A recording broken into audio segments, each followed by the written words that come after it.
You're listening to the Governors Podcast, which is hosted by school governors for school governors and for all involved in or impacted by education governance.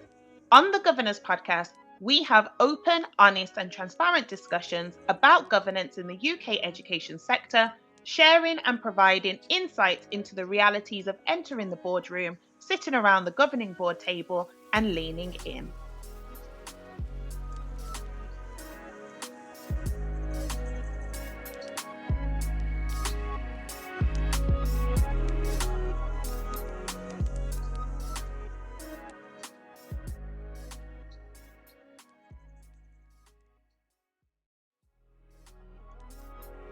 Hello, I'm Sharon Warmington, and as an experienced and qualified governance professional, I support schools and academies at trust and local level in driving governance excellence.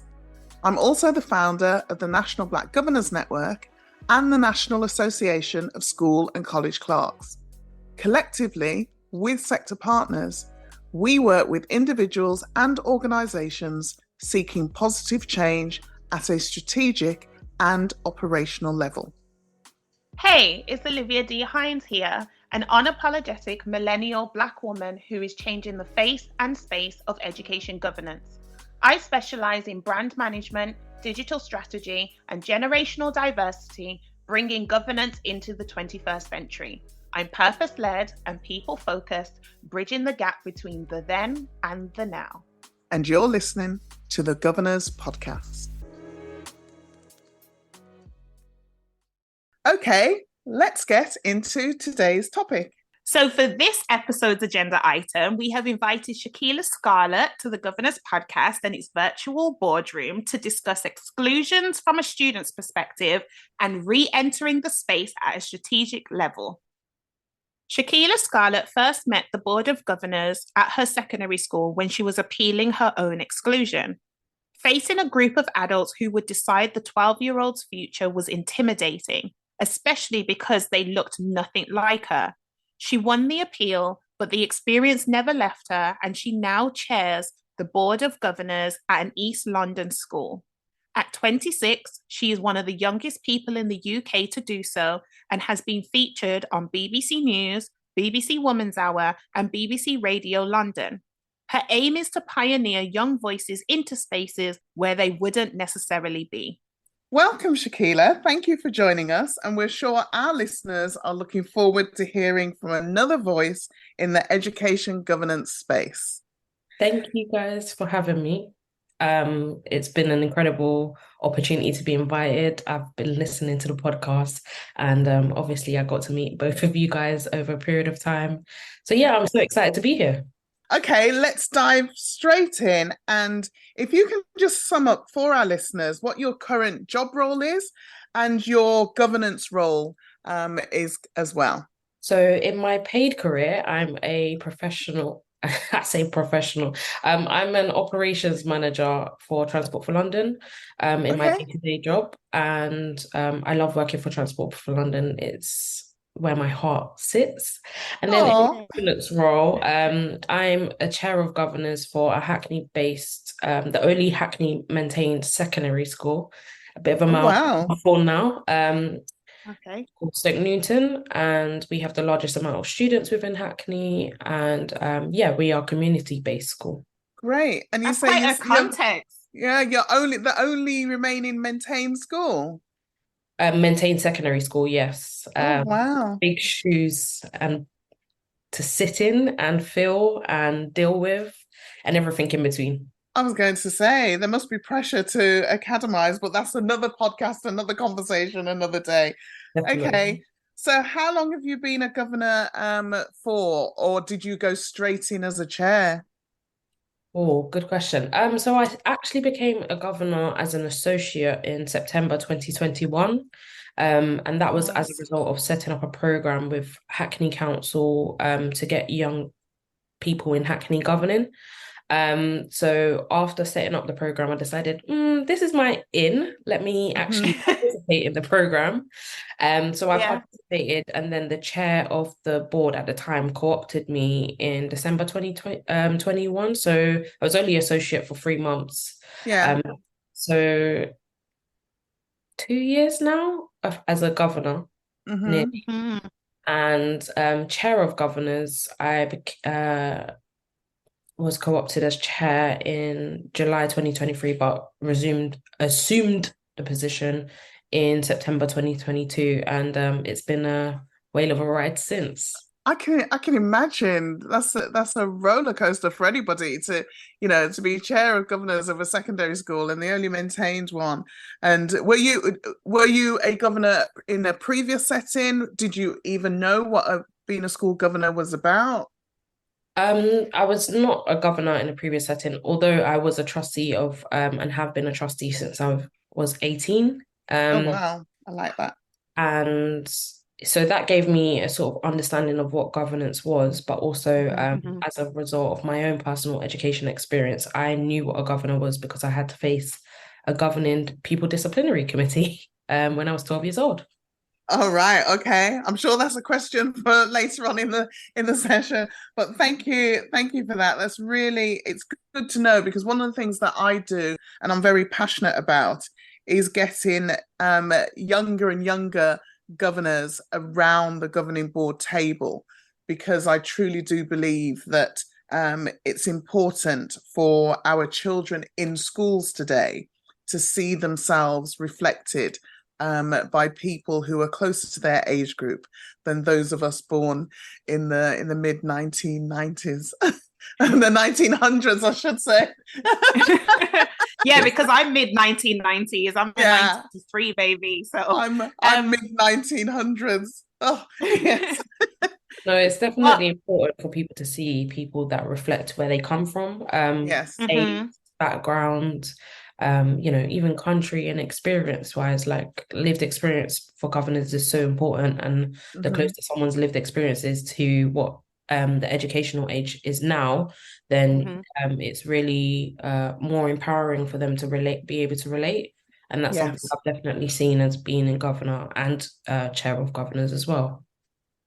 I love Great. that. I particularly like from what you've said at the top end of this episode, this conversation is talking about associate members, um, being an associate member before you become a fully fledged governor of a board, because I think that is something that not many people are aware of as a pathway into governance, even Mhm. if it's just to give you a taster, or even before you before you make a full commitment, just to get a sense of what the space is about. So you don't have any voting rights. For anyone who's not heard this term before, in terms of being an associate member versus being a governor, you're not a fully fledged governor. You don't have voting rights. You can't necessarily make decisions, but you are able to experience governance before you fully lean into it, if that makes sense. And you're able to contribute ideas or thoughts, and see if it's a good fit for you, whether that setting is a good fit for you. So school or trust or maintain school or academy, and also whether that board is a right fit for you as well. And if governance is something that you really want to be a part of. So I'm glad you've mentioned that, but I definitely feel like that is a topic for another episode, in terms of exploring the different categories of governors and particularly the routes into it. Hmm. But moving along, Shekeila, because I'm really interested in your story. So before you got this position, or before you stepped into the position of chair of governors and being the youngest chair of governors at the time that you stepped in, so what was your experience of the UK education system when you were at school, when you were a pupil, that young student? And how do you feel that impacted you, whether that's positively or negatively, on your career? What impact did it have on your career? Okay, so obviously I attended primary school and I had, sailed through no issues. And then you get to secondary school and it's a big wide world, a wide world that I didn't understand. And particularly because actually I ended up going to an Islington school because I didn't get into a Hackney school due to catchment areas and the criteria at the time. So it was a whole different world for me. Luckily, I was still with a few people I knew from my primary school and in and around the area. So that experience was the beginning of my secondary school education. And once I sort of got into school, in year 7 through year 7, it was an interesting journey because you go from being the top end of the food chain essentially in primary school, and you're the big bad boss, and then you become you get into secondary school and you're the baby again, and you have to humble yourself to those older than you. And that became really apparent once I started to experience bullying. And as a result, I guess, of my experience, I really try to sort of use the system to help me get out of that situation. So by reporting it and explaining that I am being bullied, and there wasn't never enough tangible evidence for the school to do stuff about it. My voice wasn't useful alone. So it gets to year 8, and my school bully asked me to hold an art Stanley knife. For those who aren't aware, it's usually like the orange push-up knife that they use in wood and cardboard and stuff. And if anything had shown me previously, if I didn't do as he asked or as he has told me, harm would come to me. And so I did it, and I held the Stanley knife for a lesson. And after the lesson, he came and collected it. And in my head, I had done what he said, so my part was done. Little did I know, I think he threatened someone with the knife later that day, which meant that and as part of his statement, he brought my name into the situation, explaining that I held the knife for him. And as a result of that, I was permanently excluded. Wow. A whole nother can of worms for me and my education, because firstly, it's not common for a young person as young as 8 and a Black young girl to firstly be excluded, permanently excluded, let alone excluded. But I think even just in terms of like my mum and experience in the education system, it's not something that she was fully versed in. So when she gets the phone call to say, you need to come in for a meeting, your daughter's being permanently excluded, her first thought is, what is going on? What is going on? And, to my detriment, I was told I'd be in fixed term exclusion, or there would be some form of punishment. And I didn't actually go home and tell her that day, the day before she got the call. And then it's when she got the call that I actually was like, oh, this is happening. Da, da, da, da, da. And we went into the meeting, and they basically, the head teacher was like, this and this has happened. As a result, we're having to permanently exclude Shekeila. And I think in that moment, my world broke, because it's like, in my head, I was like, oh my God, I've gravely disappointed my mom, brought shame on my family. And I'm sure from people from Black, African and Caribbean households can really relate when it comes to this stuff. Some of it's really considered taboo, or if you bring shame on the family in such ways, it really is a big thing. And whilst I wasn't punished in respect of the shame, ultimately it didn't take away from the feelings I had within myself, knowing that what I had seen other people experience as a result of being excluded, and to really realize how uncommon actually it was for young Black women to be excluded at the time. How old were you? Sorry. Or what year? 12? Year 8. So, 12 in year 8. Yeah. So it literally was an interesting experience beyond that, because what I later found out, I was excluded to be made an example of. And interestingly, yes, what I did warranted a punishment. However, if the systems in place had done what they were supposed to do, as in taking my complaint about bullying seriously, that person might not have been in the school at the time or around me to make me do such things.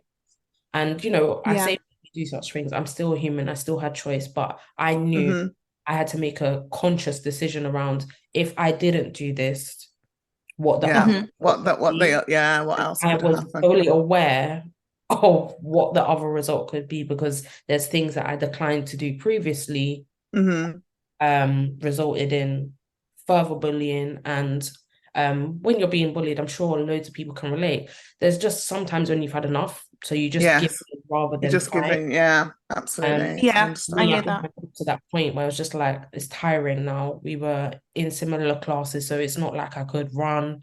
Um, Hmm. Interestingly enough, the person actually didn't live too far from me, so journeys home were something to consider as well. Mm, And yeah, so I did what I did, and being permanently excluded was one of the hardest things I've ever been through in my life. Being out of education, I think at the time what I realized and became really apparent, things changed so quickly. hmm. Yeah. Trends, dress codes, music, all of these things, even the outside environment, like bus stops and all of that, I really was a time where I really realized change is so prominent and it happens all the time. And even if you don't Yeah. realize it's happening around you. Yeah, And because if you're then going into another school, the uniform's different, the location, you don't think about things like that I'm you until don't so cope you're with in it. it. I'm You so glad don't- you made it tangible, like in terms of what you've just shared is what a 12-year-old was seeing of the world, dealing with so much trauma internally, or the ricochet of all those things that are having to be decided and figured out. And if you listen to the things that you've mentioned, and I don't know if it's because I've gone through therapy for my own personal reasons, and therefore I look at things differently and I listen to things differently. You talked about bus stops changing, you talked about clothes changing, you talked about music changing, you're talking about society shifts. And Yeah, yet the world, it's almost like your world has almost stood still, without putting the words in your mouth, but it's almost like your world in your head, in your mind, has stood still, but the world around you hasn't. It's still moving, it's still going forward. So you're trying to figure out, as a 12-year-old girl, what do I do now? And it's almost like the world has gone ahead and says, well, you better figure it out because we're not stopping for anyone. And literally. then And you've got to slot back in when your time comes, to then figure out, how do I get back on this education track? And then it's like, what is that going to look like for me? yeah, it definitely was like that. I think my mom she did the smoothest punishment ever. Like I was grounded. I had my phone, I had access to the internet, but I wasn't allowed out. And for me, I was only allowed out when I was going out with her or if I was going to meet family. And obviously my mom worked at the time, so there was no element of my mom being able to stay home and educate me. Like the school would send me Hmm. back. But it just became one of those things where it was just like I wasn't functioning by myself. And in reality, my world did stop because I was Mm, pretty much the whole time I was out of education. And um yeah, people like my friends would come and I lived in a block, so they would hang downstairs and I would be shouting at the window, talking to them. And mm. it's literally just seeing like even the way they did their hair different. Things moved, Mm-hmm. world stopped, the Wow, world yeah. continued. And I think that's been a real tangible thing to me for me to carry through to being a governor and actually Hmm. understanding when it comes to exclusions, your world does stop as a young person. Mm-hmm. Hmm. And particularly now in like the cost of living crisis, our parents don't have an opportunity to sit at home and educate us and baby us or take us with them everywhere they go. And in my moment, my world stopped for approximately 2 months. I was out of education for Wow. approximately 2 months. Wow. And Yeah. the interesting thing about even being on this now, it was around this period that my exclusion happened in 2008. And even that this period has been like a very reflective period for me over the last however many years, because Hmm. it's Mm-hmm. actually, you know, thinking about what I went through at that time, such an isolated period, and even down to the fact that when it came to my exclusion and the local authority trying to place me in education, they tried to send me to a pupil referral unit, which was only boys. And my mom was like, I'm not putting my child in that setting where you're literally there had been no sort of prior evidence prior to my exclusion to suggest that I was a bad child or Mm, I Mm-hmm. had any experience of exclusion previously. And she's like, why would I subject her to that? Why would I hmm. subject her Yeah. to have to, constantly fight battles within a Mm-hmm. setting where there's no one from a similar gender to her, but also similar experiences. I had a failed education to end up in people referral units, but also I wasn't a bad child. So luckily my mum like declined that, and then we was working with the local authority, and then they offered me to go to a girls' school, and mum was like, come on guys, this is not suitable, because again, my child wasn't a bad child. And I know a lot of parents can turn around and say that, but actually I wasn't. Olivia went to an all-girls school. We don't want single-sex schools to feel as if they're punishment. No, it wasn't that there was anything wrong with single sex, but it just wasn't my experience. It just wasn't. Yeah, I hear that. I get it. I had become so used to being in mixed schools. Yeah, of course. I would have really struggled to go to a girls' school personally, because you know, I was really a tomboy growing up. Like I hear that. Boy cousins and stuff like that. So to actually have to feel like you have to be a certain way, and I think for your health and well-being, you needed a like for like. There we go. Previously, and I guess once the decision or opportunity came up for my mum to appeal, my mum was really proactive in going to get me an advocate to support us with the exclusion, because again, my mum came from a working class background. Exclusion wasn't something she was formally familiar with, and someone suggested go and get someone to fight your case, because this definitely sounds like you know, it was a quick decision without fully fledged thought, which in reality, now knowing what I know as a governor, it's not that quick.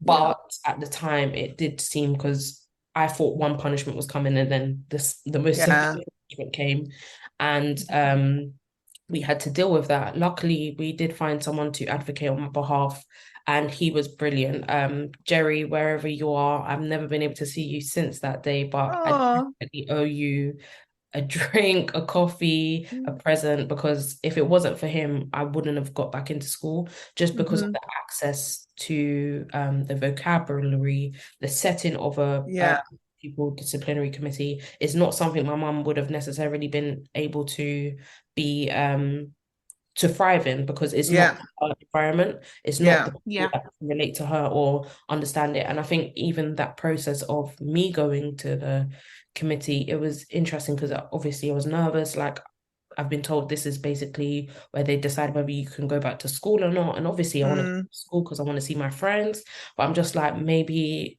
this is what God's plan was for me. Like, I don't know. Anyways, get to the committee, and it's the day of the appeal. I think it was around, I remember fireworks. So it was around fireworks night. The governors turn up and they don't look like me. I went to one of the most diverse multicultural schools in Islington, and the board at the time didn't reflect the community they served. And people will hear me talk about that a lot, because it's something I'm really big on as a governor. Speak about it. We have to reflect the community we serve. And it was interesting because, you know, I'll give you a bit of visuals. Semicircle table, the governor sitting on one side, and then we're represented to sit on one side, and they start talking about all of this, the incident and what happened. And, you know, when it came to track record, there was not much for them to say, because I hadn't had any major behavior issues previously. And then luckily Jerry asked me to write a statement about what it's important, and that made the world of difference, because I was able to articulate and give them my side of the story, as in, this is what happened prior to the incident of me being and this is what's happened during my exclusion and how I felt. And actually, it was I would say it was somewhat therapeutic, because actually when you're going through this stuff, there's no one to talk to. Your friends don't really understand the intricacies of what you're trying to say. So that was me writing out my statement, was an opportunity for me to get what I needed off my chest. And actually me reading out that statement to the governors, I didn't remember after the time, but my mum reminded me once I became a governor that you do remember when you appealed your exclusion, those governors were crying after your statement. Wow. It's those things. And even thinking about how much my exclusion impacted my brain. It was trauma. Yeah. I had blocked it out, so I couldn't remember that. And when I like really started to go through paperwork and sat down and thought about it, I was just like, they were like, I'm different. That statement made an impact. And I think even thinking about like how much of an impact that made to going back to school, and like I was pretty much reinstated almost immediately. Oh, I'm so Speaking glad. Oh my gosh. Speaking with teachers, and they were like, we don't think you deserve that. Like, there was nothing to suggest that you would cause harm. You yourself would have caused harm. And obviously when it comes to permanent exclusion, governors need to satisfy two aspects of it, that if you're going to be a harm to the school community, and if it's legal and lawful and stuff like that. And obviously once I got back to school, I was grateful, but going back to school wasn't, necessarily a positive experience, because I just put back into school.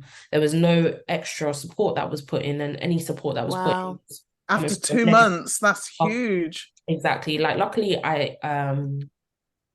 I didn't do too bad when it came to the penultimate GCSEs, but actually any support that did come came from a negative context. So girl gang prevention programs, youth offending programs, and all of these negatively initiatives, rather than actually maybe Shekeila needs more academic support. Yes. Actually been out of education and not been taught for 2 months. Yeah. And at that point of being reinstated into school, I actually engaged with an arts organisation, which I am a trustee of and chair of trustees of now, Immediate Theatre. And if it wasn't for them engaging me at that point, I wouldn't be here firstly sitting here talking because I wouldn't have had the opportunities that I've had. But also that made a real big difference to who I am personally, because I lost a lot of confidence at that time. I wasn't my normal self, because again, I had that thing in my head, you've disappointed your family. And I made a promise to myself after that point, I would never disappoint my mom again. Thank God I haven't. Those things of like, that's been a constant thought in my head, like, I need to do better now. I need to be better for not just me, but my family, set an example, and really be someone people can look up to, and they can be on my story. Yeah. Wow. I'm just mind blown, and there's a number of things I want to pick up on. Because suspensions and exclusions are really close to my heart for different reasons than the ones that may be fit for you. But what I'd like to do is to take a pause and hear from our sponsors, Governor Hub.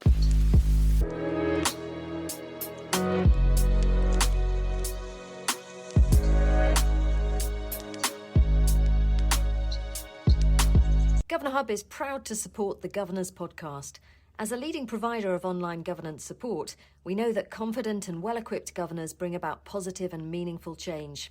So when you've been inspired to do your best by really leaning in on the topics that matter, you can rely on us for the tools to help your board work better, the guidance and training to develop your skills, and a secure online body of evidence for when it matters most.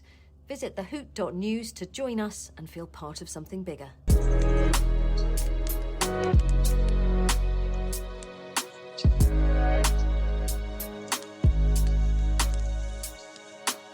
Okay, welcome back, and wow, that's all I can say really.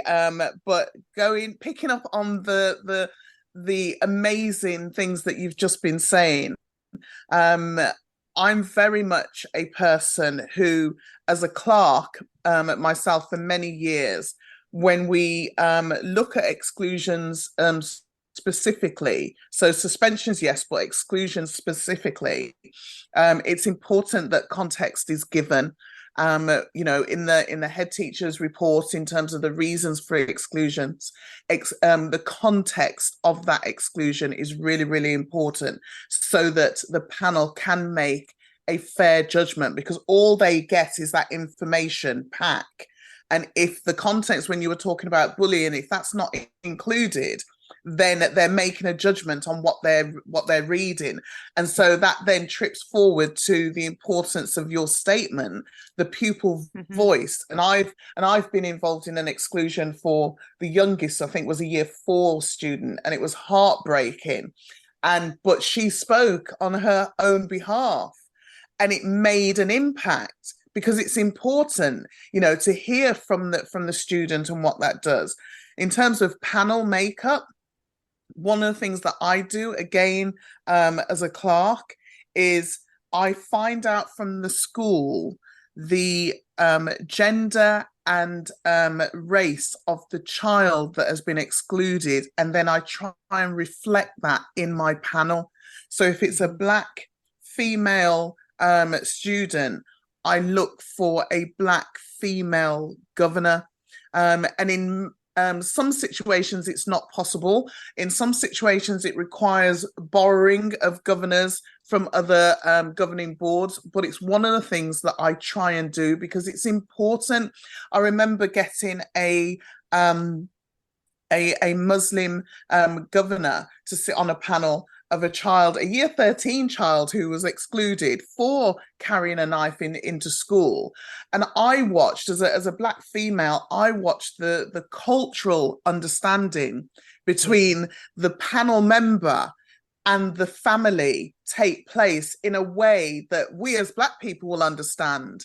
But if you're not aware of it, you just won't see it. But I could see the way that panel chair spoke directly to that year 13 student. That was a cultural engagement. That was a cultural understanding that you can't get if you don't have that representation around the table. And then the third thing I want to pick up on what you were talking about is your mom in this situation. Many parents have no idea or concept of the process of suspensions and exclusions until they get that phone call or that letter, and then their world is thrown into turmoil as well. And whilst it is a requirement of governors to be trained in suspensions and exclusions prior to sitting on a panel, there is absolutely no support, nothing for the parents who are also having to attend those panels and make representation. What does make representation even mean? Having a list of names of who's going to be on the panel and the LA representative and all of that doesn't help in that situation. What do I do?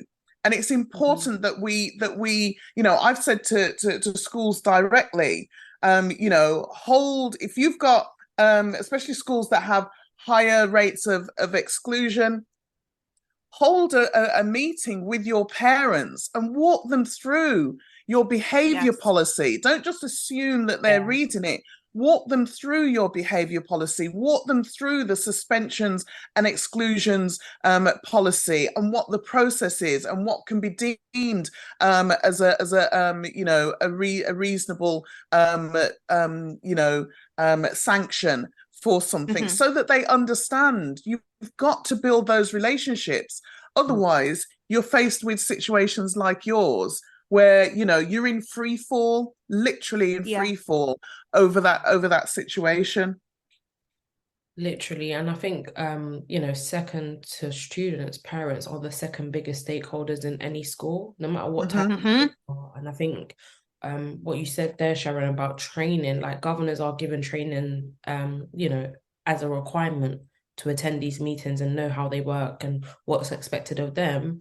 A parent is just, oh yeah, send this letter, you need to do that. And there's nothing, it's not accessible in any way, shape or form. And I think I've said this before in various things that I've done, like governance as a whole is not accessible to your average everyday working person. From time commitments, from the reading that you have to do and the jargon that you need to be able to understand is not accessible. So for a parent to then have to come to a governing centered panel and be able to represent their child and put their child's case forward, and even a student to be able to do that, it is very inaccessible. And even I think there's been panels I've been a part of, and seeing that the student is reading the pack to the parent. Yes. and the Oh, parents actually being able wow. to read the plaque themselves. That's from Yes. an Yeah. educational point of view. Do you get what I Yeah, mean? And I think absolutely. one of the things like over the last 2 years being a governor that I've learned about is the fact that actually, going forward, I want to be able to put those things in place as chair for see that goes forward in our school, like making sure there is someone advocating on the behalf, because it could make that world of difference. Absolutely. Yeah. Being I like hear even that. myself being a advocate for others, I mentor a young lady who was facing a fixed time exclusion, possibly leading to permanent due to ongoing issues. And I went into that meeting with all the knowledge I had as being a governor, and it made a difference because I challenged what they were doing to support her. We actually had to do something, and we are very similar, hence why I'm her mentor. But she had been doing the right things in sort of reporting behaviors, and her behavior incidents came as a result of what had been done to her. But actually, there was some failings on the school, and being able to point that out to them made a difference to their governors and what their the representation panel put together, and responded to her. And she even felt empowered because I wasn't advocating on behalf of her parents. I went there to advocate on her behalf. And actually, people don't realize there's a difference. You advocating on behalf of the parents and advocating on behalf of a student is two different things. Two different things, absolutely. It is. And then the difference of, and how important it is to possibly have at least one of those or both if you can. Where you can have someone who can do both, then that's brilliant. Yes. However, if you cannot, then you need to have someone for the individual. And in this case, I was advocating solely on the behalf of the young person, and there was someone advocating on behalf of the parent in terms of parents' accessibility and their involvement, and obviously being seen as that key stakeholder in that child's education. I don't think schools can miss the mark with actually having the continuous conversations with parents. And I think even going to what our school do, like one of the things I notice is a lot of parental contact is only there when there's negatives going on. Negative stuff, yes. Like we need to get better as a whole, doing better, doing things. So in our sixth form, one of the things they started, and we're rolling it out to the rest of the school, is Feel Good Friday. So everyone will have like one positive contact, hopefully, parent a week, and that builds into the Feel Good Friday. So actually people are leaving on a Friday knowing that there's something being reported about them, and actually the contact that they're receiving is, they haven't done, it's not just about they haven't done this, or they were late to school and stuff like that. Because I think even the way schools contact parents now is somewhat obsessive, because you get a text, you get an email, and it's like 3 sets of engagement, all negative, and there's never been any positive in that. How is a parent supposed to want to engage with the institution and the environment when it's all pushing negativity towards them? Absolutely. So yeah, it's just crazy. But my mom made a huge difference in going to do what she did, and then advocate, God bless him, Jerry, made a huge difference in my life, and essentially standing up for me, and giving me the opportunity to say what I needed to say and get off my chest made a world of difference. And I definitely, any parents listening to this, I definitely would encourage, if you are ever faced with that experience, reach out to someone, as even if it's just a governor you may know or you don't know. Somewhat Googleable. You can Google us and find someone will be able to actually advise and say, this is what this is. This just walk through the process. Just walk through the process, because just I've had as I say, as clerk, I'm very clear with my parents that I'm your point of contact. And I'm happy to spend 20 minutes, half an hour, whatever time on the phone, literally walking you through who's who, what's what the agenda is, what that means at this time and that time, what to look out for, what you can do or not do, kind of thing. And it makes a huge difference. So then on the day, they're not walking into a sea of strangers. They're at least connected to one person. And it does make a huge, because we're all human beings at the end of the day with thoughts and feelings, and when it comes to a child, it's a child. irrespective of what's happened, it's a child, and you know, that child's future, which is an element that you've brought to the table today, you know, just, you know, seeing exclusions through the lens of the child cannot be underestimated at all. So thank you for that. Thank you so much for that. Honestly, I'm all about the student voice. It was one of the reasons why it was the reason why I became a school governor personally, because I felt like that voice really needed to be represented in those meetings when you're putting panels together, to really know that those that we are serving feel seen and feel heard. And so your story, Shekeila, has really touched me personally and professionally. And it actually reminds me of probably the first time I experienced or witnessed an exclusion panel. I wasn't on the panel. I was an observer to one. And it was a teenage girl, a Black girl in a school. I think it was a maintained school maybe at the time. And I think it was so significant with just me being in the room to her, because I saw how her body language, hers and her mother's body language changed when they walked in and they saw me. And I wasn't even on the panel. So when you speak about representation, whether it's the clerk that tries to find a representative of that child's background, their ethnicity, their gender, or whatever it is. And then you, Shekeila, talking about having a representative or an advocate for the parent that is also separate to the child. If you get someone who can do both, great. But it would be an ideal situation, scenario, to have an advocate for both. That is so powerful. And I think the thing that touched me the most about all that you said, because everything touched me, but the thing that probably touched me the most was you being able to have your voice heard in that panel that was making a decision about your life. You are a 12-year-old girl in that scenario. School is your whole world. It is. I remember growing up, I was told, get your education. That's your job. Your job is to get your education. So you go to school. I'm working so that we can live and we can survive and we can do everything. I just need you to get your education up until you're 18 or whatever. And I remember hearing my brother getting that same message that was appropriate to him as a young growing Black boy as well, in terms of, I just need to get my son to 18. I need him to live to 18. I need him to be educated up to 18. I need him to be safe, because then he becomes a man, and then I have to then change my approach so that he navigates the world as a man. But whilst he's a boy, this is your focus. And so for you to be outside of school for a period of time and hearing the trauma that you would have gone through, because you, as you say, you didn't have a record up until that incident, and you loved school and you loved learning. And so it does pain me to hear that you didn't get the right kind of support once you were reinstated back in school. And then in a way, you were stigmatized, you were labeled, you know, the kind of support you were getting was all like negative connotations. It wasn't what you really needed.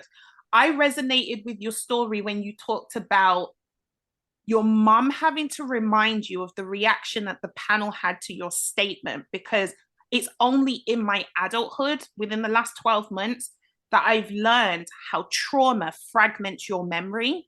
And so the fact that you yourself did not remember that is because of trauma that wasn't managed in the way that it should have been by those around you, by the school, by support groups, etc., to help you as a 12-year-old girl be able to keep yourself intact.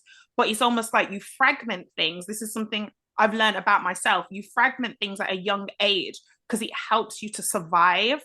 And that's why you can remember the bus stop changing. And that's why you can remember the shape of the table of the panel that you were in that was deciding your life. It's all these creative, artistic pieces.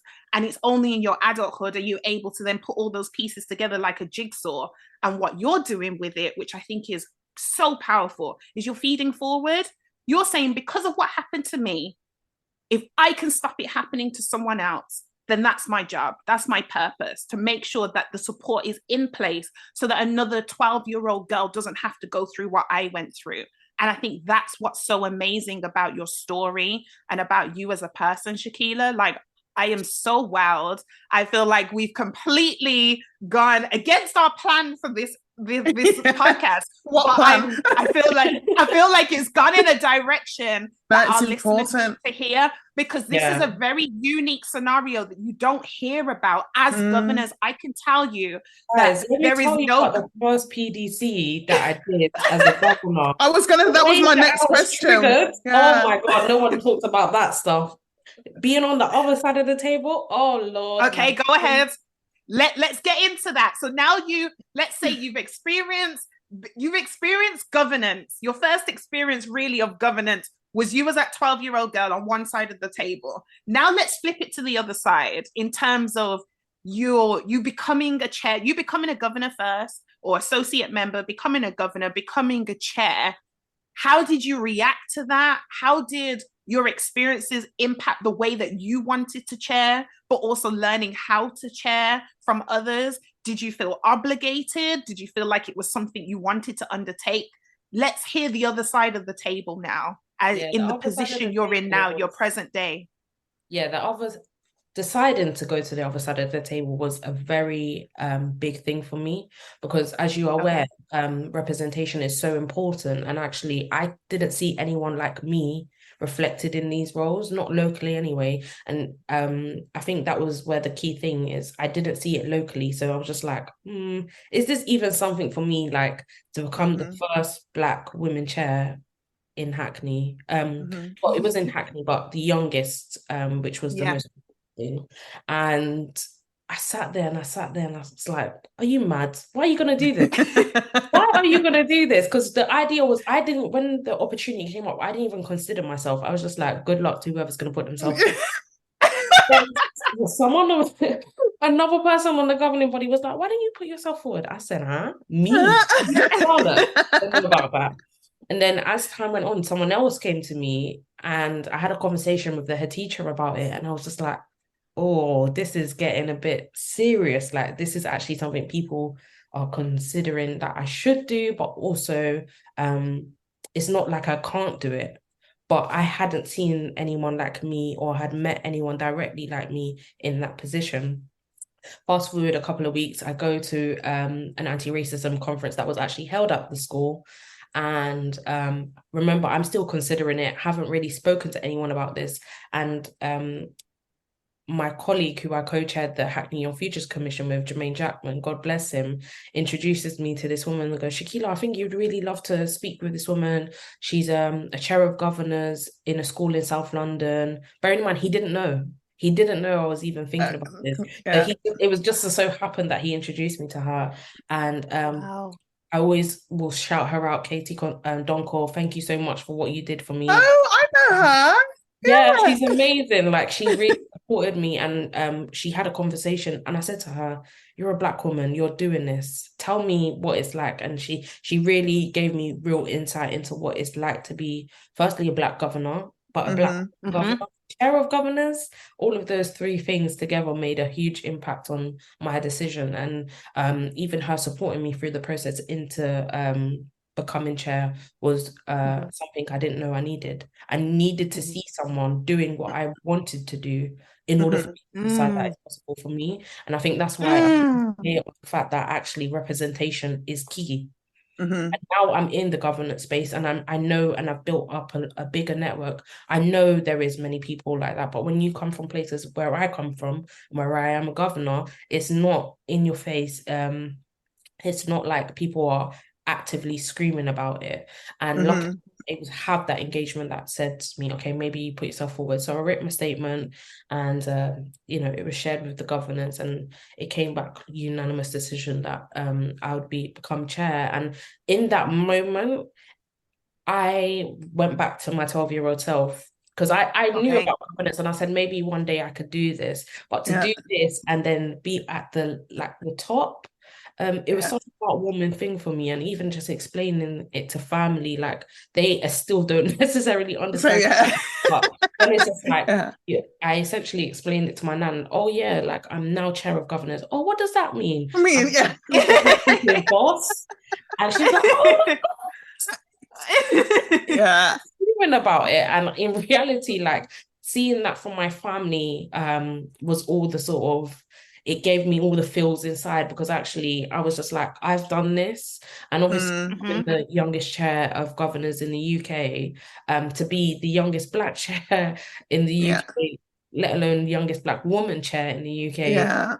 Once I realized it, I was just like, oh my God, Shekeila, what have you done? Like this and I think I'm speaking about it a lot, but imposter syndrome is something that I've suffered with throughout this time, even being a trustee, and like, because I became chair of trustees before chair of governors, and even taking that big step, that was on the cards for 2 years prior to actually me saying yes, because again, it wasn't familiar to me. I had to sort of really take the time to consider whether I could do it and whether I could feel confident doing it, even though I had the skills and the knowledge to do it. And just being in that moment where I said to my friend, oh, I think I've just done something. I think I've just become the youngest chair of governors. And she was like, wait, what? You need to go on LinkedIn and post this. And I was like, LinkedIn, post what? No, not doing it. It took me a week to actually post it on LinkedIn after the academic year started. And the post went viral. People in my company were basically sharing my post, like senior directors, and I was just like, Shekeila, you're supposed to be a small fish. Like you're supposed to be a small fish, and people are knowing your name, and it got like so much engagement, and I really started to build a network from that. And I think as a result of that, and you know, speaking in my school about my experience, and parents being able to hear that, it led on to the fact that someone contacted Women's Hour and said, you need to speak with this young lady. And wow. And then the school was like, oh yeah, someone's contacted her from Women's Hour. And my naivety, I was like, yeah, I've listened to a few things, let me do it. I was also ill before the interview, when we recorded in January, beginning of January this year. And so it was organized for weeks. I didn't tell a word. I didn't tell a soul. I told very minimal people, and it was just like, okay, cool. But I underestimated the reach it had. The reach, yeah, because I listen to Women's Hour. Yeah, like literally, there were so many people. I promise you, I was on the call like this, and you know, finished talking. I picked up my phone. I already had 6 messages. I said, God, what have you done? What have you done? Because I had 6 messages, and people were like, oh my God, you're on Women's Hour. I'm just like, yeah, but I'm very ill, so like, this is not working. Like I had a temperature. I was sitting there shivering my timbers on the Zoom call.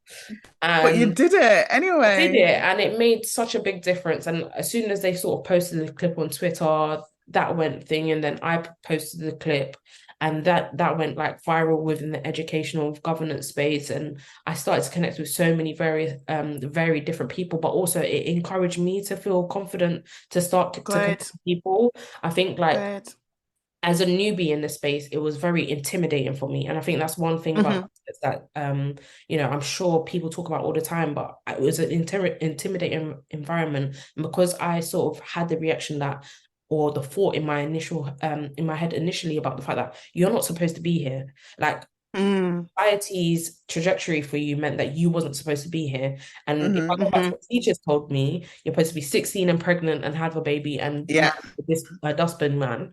Luckily, none of those have happened or come to pass, and they will continue not to. It's just, I was not supposed to be here. So to see all of this stuff happening and, you know, my name essentially being in the spotlight, especially because I also, prior to that, had a very, very much, you know, my private life is private, my public life is public. I had to really barter with the fact that, you know, your name is in the spotlight now and you've got a real opportunity to make a difference. How are you going to use this opportunity? And I think connecting with various people and being able to speak about various things, I've really got to the point where I'm just like, you need to speak about what your experience was as the young person in that situation. Obviously, coming to the point where you are a governor and marry the two up. Marry the two up so people can see it from both sides of the perspective. And I think one of the things I'm really keen on starting up, and I hopefully will launch later or early next year, is advocating with a purpose. And I want to be able to encourage governors and people who have knowledge of school exclusions to be advocates for people, and setting up a centre for that. Because actually, when it came to my own first Pupil Disciplinary Committee as a governor, I had to take a whole breather. I literally had to take a breather after, because I was just like, oh, this is triggering. I literally started typing the therapist's name that I set up and was like, I need to talk about this. I need to talk about this, because actually there were certain things I didn't even obviously remember because of the trauma that was infused in my brain in memory in terms of what had happened. Also, I in that moment was taken back to my exclusion panel. And the fact that, like, oh, when it came to the head teacher, the student is sitting there hearing a whole story about themselves that, you know, is true or not true, or however they may feel about it. It's awkward. No one talks about the fact that it's so awkward. You're hearing yourself being spoken about in a way that, you know, even if it's true or not true, you might not necessarily feel that about yourself. So you're having to sit there and be silent while someone's talking about you in a particular way. And even I sat there and was just like, oh, how does this young person feel about this? Like, because I know how I felt. I felt very awkward, and they're sitting there telling a story that's not necessarily the connect. Well, in my case, it wasn't the correct narrative, and having to, you know, this is my head teacher was telling this story. I interacted with this person on a day-to-day basis prior to my exclusion. We would laugh and joke, and now I have to be awkward with you because you're in your position and I'm in mine, and actually being aware of that definitely changed how, if I had to chair the PDC, what my chairing looked like, because I made sure that at every given point, the student and the parent were aware of what's happening or what section of the agenda included. And actually having the lived experience I did, it made a huge difference in sort of, you know, when it gets to the part where parent-carer representation is, and reminding the student, this is also your opportunity. This is your time, absolutely. Some agendas don't even state that students can do that. And I think one of the things that, like, I've been so clear about is this is also your opportunity to share your side of the story. This is your opportunity to tell. The head teacher has given their statement of events and the facts of the case and what's happened. But this is your opportunity to share how the situation went from your perspective, but also the impact this situation has had on you. And, you know, it's been an interesting experience because some people have really taken opportunity to sell that what's happened to them and actually explain that, okay, this is what happened. And, you know, it's made a huge difference to the thoughts and the feelings of the governors on the panel, but also it's the fact of actually, like, giving them the opportunity to have their voice heard, even if the outcome was different to what they came to appeal it or whatever. Not, it's still giving them that opportunity. And I hope anyone that goes into these situations takes that, whether the outcome comes back as you are reinstated or your the exclusion is upheld, take away from the fact that if you have your voice heard in that that environment, that is everything. Use that as your driving force to go on to do whatever, no matter what the decision is, whatever path you go on next, that is your driving force. The fact that you had your opportunity, you had the opportunity to have your voice heard, but also the fact that like not many people do. And that's the access to the space that we are in, because, you know, sometimes the environment doesn't encourage it. Like you said, Sharon, the clerk is very prominent in being the sort of middle ground between the school, the governors, and the parents. The clerk makes a huge difference to the process. But actually, for the parents and the student, they leave there not knowing what the outcome's going to be. They've still got to wait and ponder. Time to say, okay, you are reinstated or you're not, and that in itself is a anxiety-inducing environment to be. No one talks about these things. Yeah. I knew that because that's the environment I was in. Absolutely. And I was lucky, Yeah. like, because I think the next day they gave my mum a call to say what was happening or what the outcome is, because it meant that I had to go back to school pretty much. But it's just like that, having that knowledge has been really useful and to me in considering how I want to be a governor and how because actually my lived experience is so important and so integral to what I do now, as a chair, as someone who sits on panels for exclusion, and really considering that and remembering what I went through to sort of make sure no one else goes through that. And even if they go through something similar, there's support in place for them at the end. Because that's what I felt to have at the end, at the end of my exclusion, the support that could have really taken to another level. Because even going back into education, I could go on and on for days about the things that I feel like I experienced in my education post-exclusion that wasn't identified or I masked really well. Yeah. No one talks about that. No. It's true. Woo! Wow. Well, we could literally sit here for another hour easily and explore this topic that is clearly, personal Needed. to us all for different ways. Personal, yeah. And also needed, because as you've just said, nobody talks about what happens when you come back into school and all of that. But just so that we can sort of round and close this particular episode, what I'd like to hear from you, Shekeila, in closing is you'll be obviously aware of the current age profile of governors being the average age being anywhere between 60 and 75. What clear message would you give to young people who are listening to this, or it's being shared with them, about how they can get involved in school governance? I think the most important thing I would say is your experience, no matter what type of experience it is important.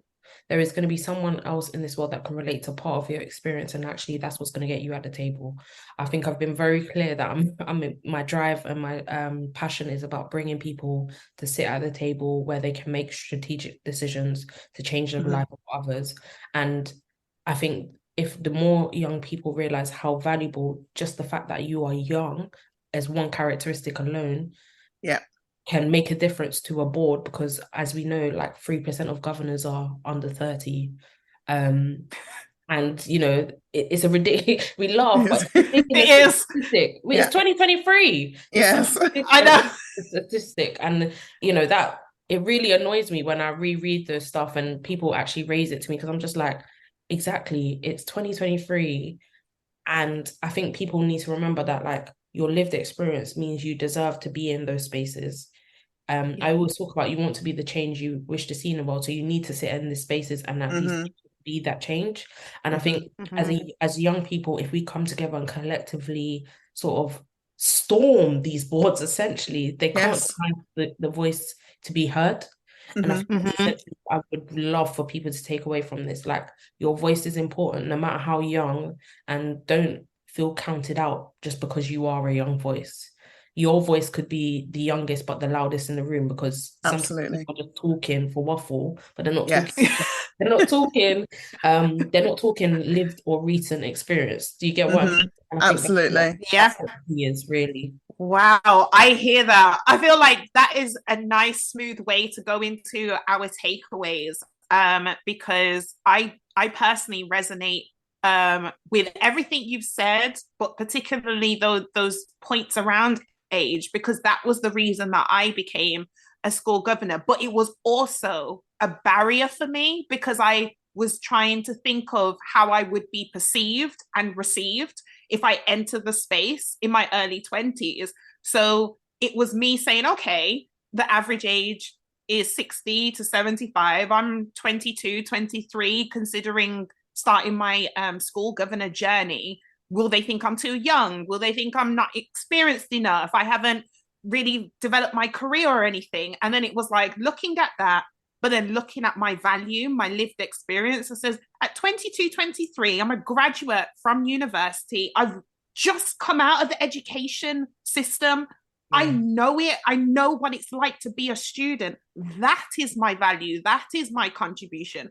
That is what I'm coming to the table with. So whatever the value is for those who are 60 plus, I know that what I've got is completely different to what they've got, and it's all needed around the table. You need that variety. You need those different backgrounds, and people who can be able to ask those questions. How do the students feel? Just like hearing what you said about when you were reinstated back into school and talking about the support that was provided to you that you deemed negative or didn't help, and the support, you know, that you were able to seek or be able to get through the art connections that you were able to make outside of the space, and being able to champion those organizations. I feel like when you are a young person who's come through the education system very recently, you can ask those questions, you can challenge from that perspective, because you know what it's like to be the child, you know what it's like to sit an exam in the last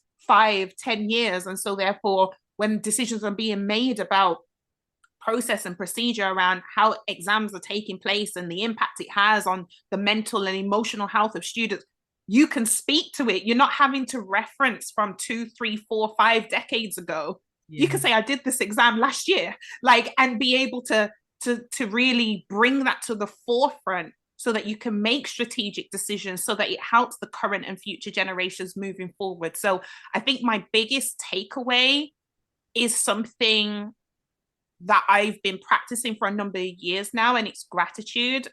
Shekeila, I want to thank you for allowing your lived experience to keep you on this journey to pull others up as you continue to rise, because that's what you're doing.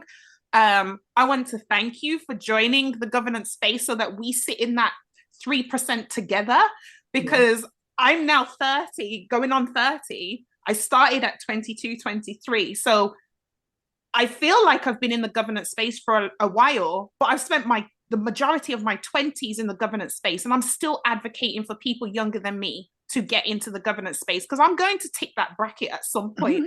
I'll probably be in governance for 2-3 decades because of the age that I started.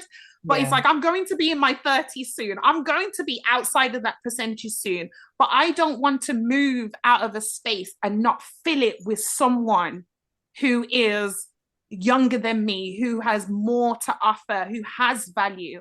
And I want people to know that their lived experience is the reason why they should be present. They have to see themselves in order to know that they belong. And I think that is so important. And so I'm very appreciative of you sharing your story. And if anything, it's triggered me in a positive way to remember why I became a governor, and to continue to champion that and encourage others. I'll leave on this note so that Sharon can then do her takeaways. But what I will say is, as well as my age being a barrier, I think I also looked at the postcode or the area that I lived in, or the fact that I was a young Black girl growing up in certain cities and environments and stuff. And so I remember my mom saying to me, it's like, Olivia, you are grammar school educated and you went to university. So if you want to govern in a school that is a selective school, you have been a student in that school. It doesn't matter about how much income your household have. It doesn't matter what you've gone through in your personal experiences. You deserve to be there.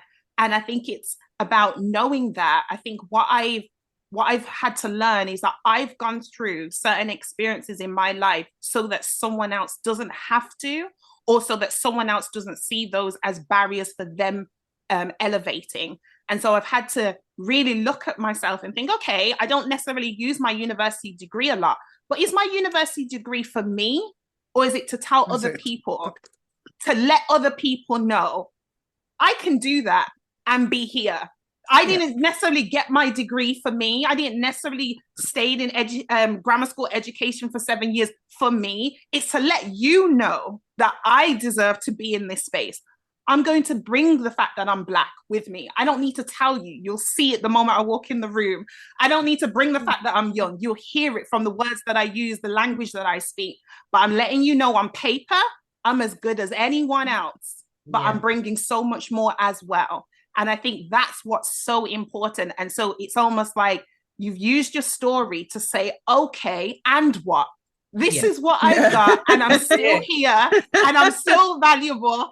What are you going to say now? This is what I've been able to do. And the fact that you've gone from feeling that you've brought shame on your family to your family celebrating you because you didn't let anything stop you from who you truly are at your core. Amazing, powerful. I'm wowed. I want to be a listener to this episode. I don't just want to be a part of it. I want to be a listener. Okay, Shekeila, do you want to sum up and also if you want to let anybody know how they can get in touch with you if they want to, then feel free to do that. I just want to say firstly, thank you guys for having me. I'm so grateful and honoured to be a guest on the Governors podcast. Since coming into the governance space is something that I was made aware of, and I was just like, oh, maybe one day I can be on there, and then now I'm here.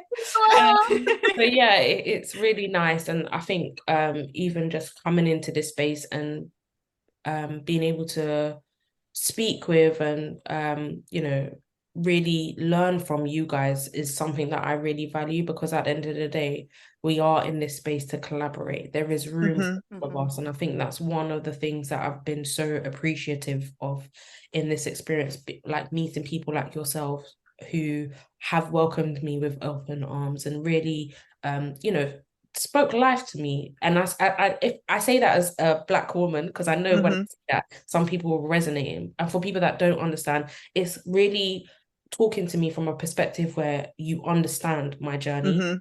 You understand my journey as a Black woman and how it could be difficult to navigate that space. And I think, I've really valued and enjoyed learning about this process and being able to share my story. I think I always say, if I'm able to share my story with one person and they can take or learn from it, then my job here is done. And that's what my purpose is about. If I share my story and someone can take or learn from it, then, if God wants to take me tomorrow, he could take me tomorrow. God forbid. God, I've got more stuff to do. But I hear that.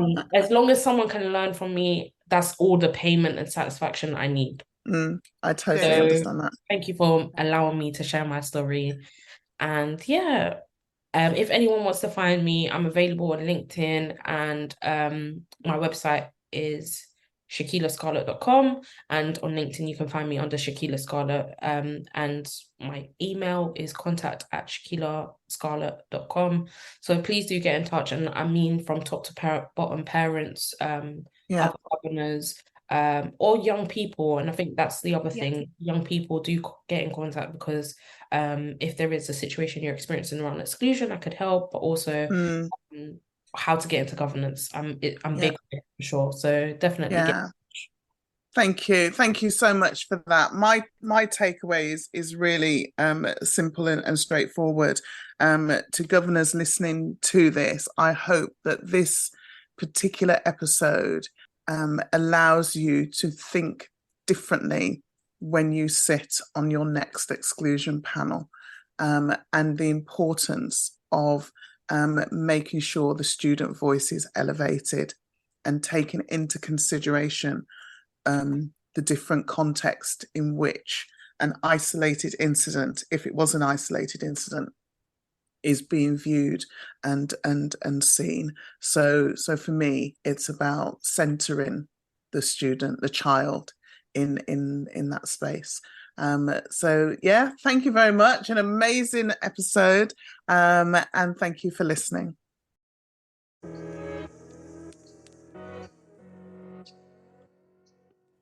Thanks for listening to today's episode. Please rate, review, and subscribe via your preferred streaming platform. The Governors Podcast is a brand of the legal entity Education Governance Solutions Limited, and a free training resource for anyone. So if you know someone who is interested in becoming a governor or a trustee, please share this podcast with them. And if you'd like to get in touch with us directly with questions or comments, then drop us an email at thegovernorspodcast@gmail.com.